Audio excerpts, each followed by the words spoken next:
आदि में केवल मैं ही था, सत असत स्थूल सूक्ष्म, ये कारण प्रकृति कुछ भी नहीं थी, न सत्य था न असत्य था, हा? न सूक्ष्म था न विराट था, न कारण प्रकृति थी। बोले पूर्व भी मैं था और सृष्टि के पश्चात भी मैं ही हूं। ध्यान से समझिए, सृष्टि के पूर्व भी मैं ही था और सृष्टि के बाद भी मैं ही हूं।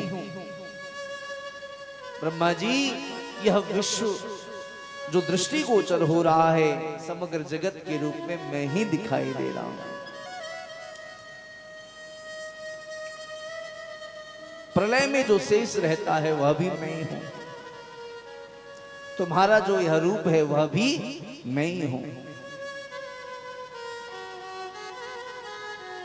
सुंदर उपदेश किया। ब्रह्मा जी गदगद हो गए, प्रसन्न हो गए, हृदय गदगद हो गए। क्या आदेश है? बोले सृष्टि की संरचना करो।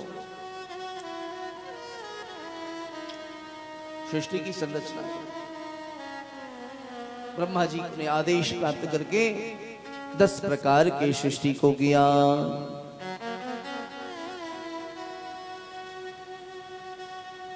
पहले मानसिक सृष्टि की। महाराज मन से सर्वप्रथम ब्रह्मा जी ने 4 भाई सनत कुमारों को प्रकट किया।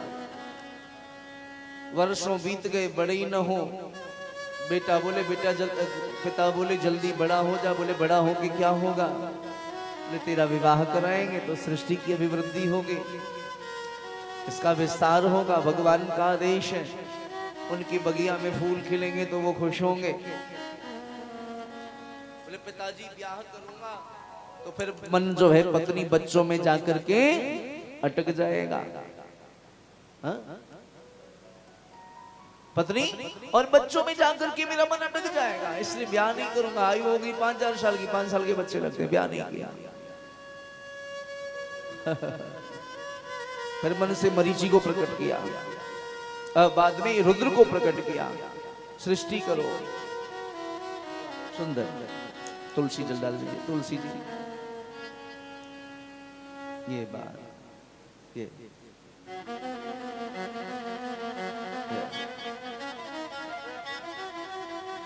कृपानाथ कृपानाथ कृपानाथ कृपानाथ कृपानाथ कृपानाथ कृपानाथ कृपानाथ।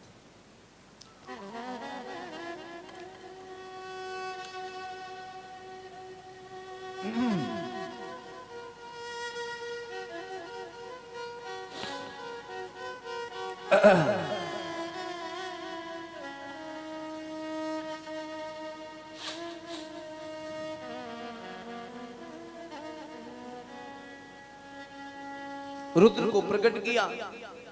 क्या करूं? बोले सृष्टि का विस्तार करो।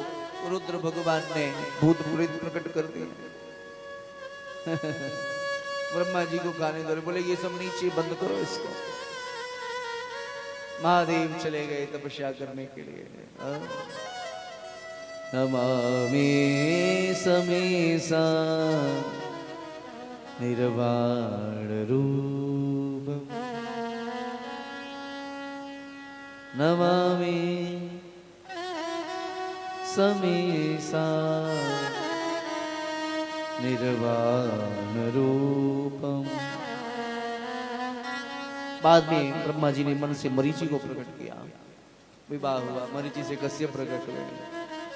कश्यप की 13 पत्नियां हैं, लेकिन प्रधान 2 पत्नियां हैं कश्यप जी की, दिति और अदिति। महाराज 2 पत्नी दिति और अदिति। एक से देवता प्रकट हुए, एक से दैत्य प्रकट हुए। परीक्षित जी ने प्रश्न किया, एक पिता के 2 संतान, एक से दैत्य हो गए, एक से देवता हो गए, ऐसा कैसे हुआ? कल महर्षि ने एक प्यारी बात कही, अगर आपने लिखी हो या दोबारा मोबाइल में रिकॉर्ड कर रहे थे तो सुना हो।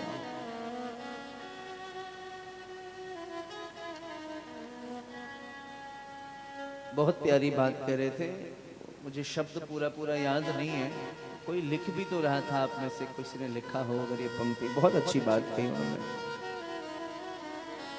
बोले जो शास्त्र के आदेश के विपरीत भक्ति करता है, अर्थात जो मनमुखी भक्ति करता है, वह व्यभिचारिणी है, व्यभिचारिणी भक्ति कहलाती है। हाँ?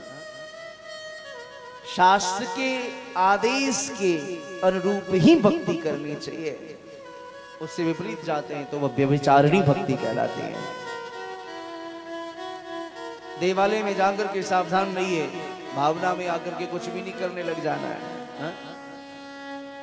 भावावेश नहीं, वहां सावधान रहिए। मंदिर में जाने के बाद भी महाराज 16 प्रकार के अपराध लगते हैं। कभी भी देवालय में जाए तो श्री विग्रह के ठीक सामने छाती चौड़ करके मत खड़े हो जाइए। आपकी परछाई श्री विग्रह पे जाती है तो अपराध लगता है।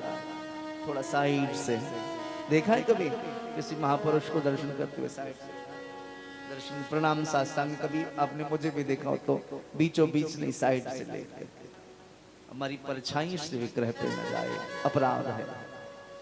कभी परमात्मा को अपना पीठ अनजाने में भी न दिखावे श्री विग्रह को, अपराध है।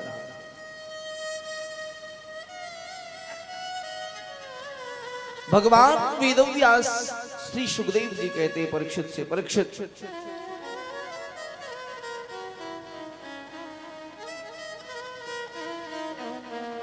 एक पत्नी से दैत्य, दूसरे से देवता प्रकट हुए। क्यों? बोले शास्त्र कहते हैं सायंकालीन सत्र में 4 कार्य नहीं करना चाहिए। कौन कौन से? चत्वारि मान कर्माणि सायं काले प्रवर्जये, आहारं मैथुनं निद्रा स्वाध्यायं च चतुर्थकम्। 4, आहार, मैथुनम, निद्रा। शाम को 4 कार्य नहीं करना चाहिए। भोजन मत करिए। मैथुनम, पुत्र प्राप्ति की कामना नहीं करिए। अध्ययन न करिए। काम के वेग ने सताया, पति से आग्रह किया, बोले संतान तो 2 होंगे पर दोनों के दोनों असुर हो जाएंगे। रोने लगी, अपराध हो गया, क्षमा कर दें। बोले पुत्र तो तुम्हारे असुर होंगे, किंतु तुम्हारे जो पौत्र होंगे भगवान के ऐसे परम भक्त होंगे जिनकी रक्षा करने के लिए परमात्मा को स्वयं अवतार धारण करना पड़ेगा। चिंता न करो, मनुष्य गलती का पुतला है जो अक्सर हो ही जाता है। इस बार हम नैमिषारण्य में कोई निश्चय करके जाएं कि अगली बार जब हम आएंगे तो हमारे आध्यात्मिक जीवन में यह विकास होगा, तब आना सार्थक है। गोपाल बाबू, ऐसा एक छोटा छोटा हम लोग संकल्प करें।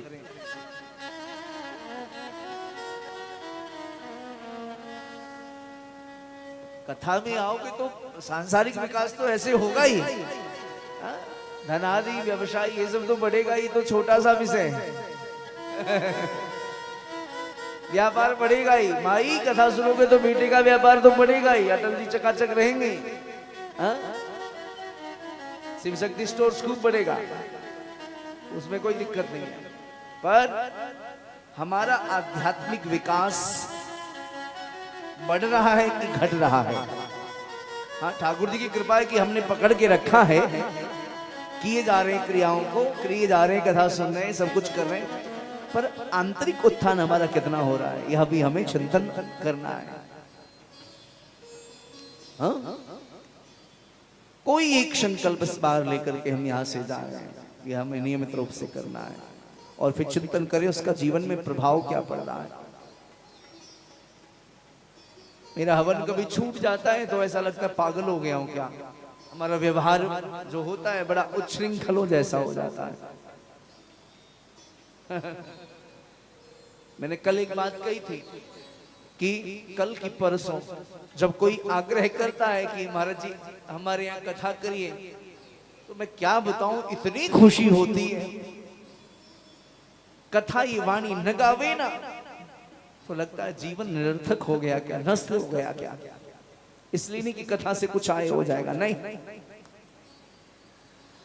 ठाकुर जी की इतनी कृपा है, आज व्यासपीठ से आपको बता दो, कथा हो तो न हो तो आर्थिक संकट कभी आता नहीं शरीर पर।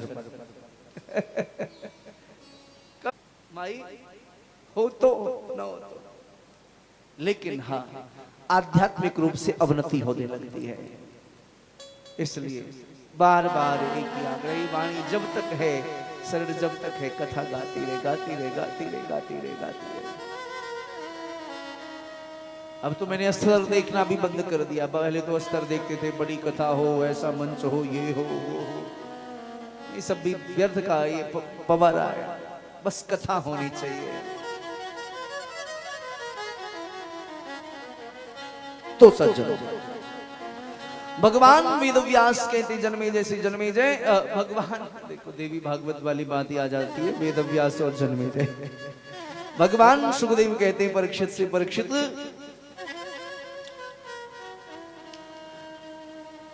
दो संतान हुए, हिरण्याक्ष और हिरण्यकश्यप। महाराज हिरण्य का अभिप्राय होता है स्वर्ग। बड़ा बलवान था, पृथ्वी पर जब चरण रखे तो पृथ्वी डगमगाती थी, इतना बलवान, इतना बलवान था वो। जब अपने भुजाओं को लहरावे तो आंधी आ जाती थी, ऐसा बलवान था वो।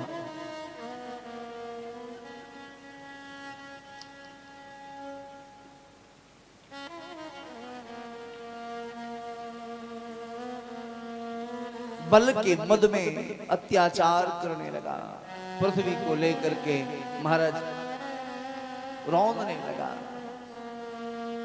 भगवान वाराह के रूप में प्रकट हुए।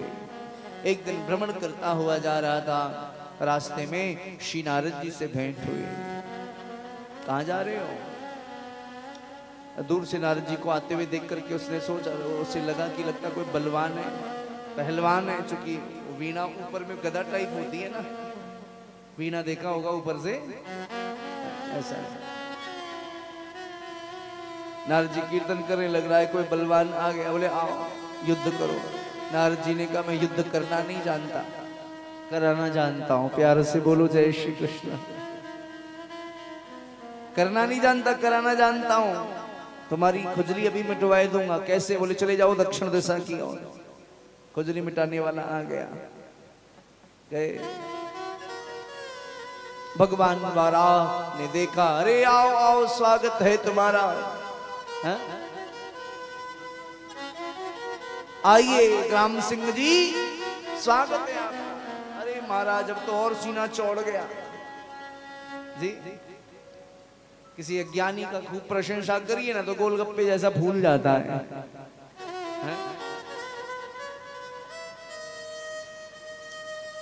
आइए ग्राम सिंह जी स्वागत है।